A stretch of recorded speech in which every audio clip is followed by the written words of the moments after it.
starting with a bit of defensive incompetence, which we always like. What we don't like is this. Absolute flagrant dive, and then to claim a penalty, horrendous.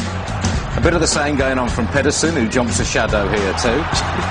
And this season there was so much about it, even the refs were getting involved. Chris Foy jumps a shadow too. Well, why shouldn't I go for something too, he seems to say.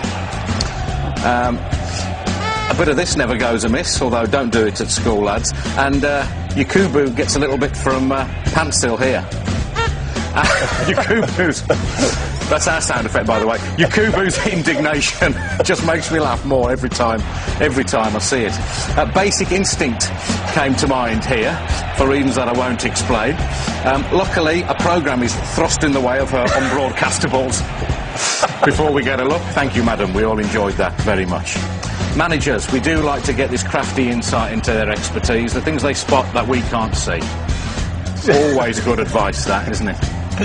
Hand signals have been fertile territory for us. Emu, you know Emu, says Gary, he's going to get it. Emu gets it, unless you sort yourselves out. Yeah, that'll be the end for Emu. Here he's saying, you two, get the ball, two of you, to me, not you, ball, two, not... Anyway, whatever, I don't know what he's on about. I don't know what this is about. He's in turn to him, come on, you're hard enough, quit your talking, come on, let's get it on, come out here, I'll sort you out. And he shrugs. This is David Moyes celebrating, yes, celebrating a goal. This is David Moyes when he's happy. This is his happy face. In a moment he'll turn round, whip his coat off and fling it angrily at his own bench. Not quite sure what that's all about. Here's a metaphor for Man City's whole season. The manager stands up, the chair flits back, and he nearly ends up on his ARSE, but just about saves himself, as he has done till the end of the season. And this is a champagne moment. Mike Phelan sees a balloon. He decides to get rid of the balloon by popping it. The biggest shock of Fergie's season. Mike, I'd be careful if I was you.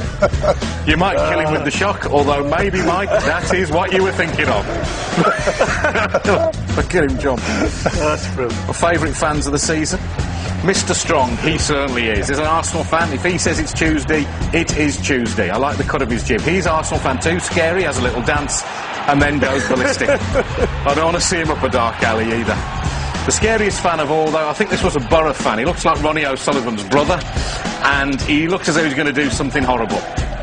He does do something horrible. He shows us his man boobs.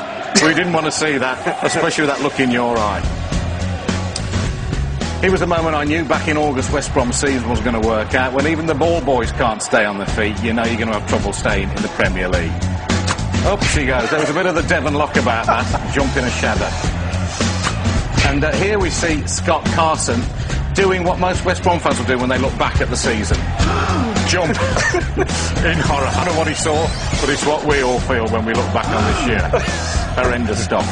And finally, we don't want to see this. It's mascot abuse in the light of day at Stoke. Just quite disgusting. I can't believe we're showing it again, even if he is only pulling his tail out.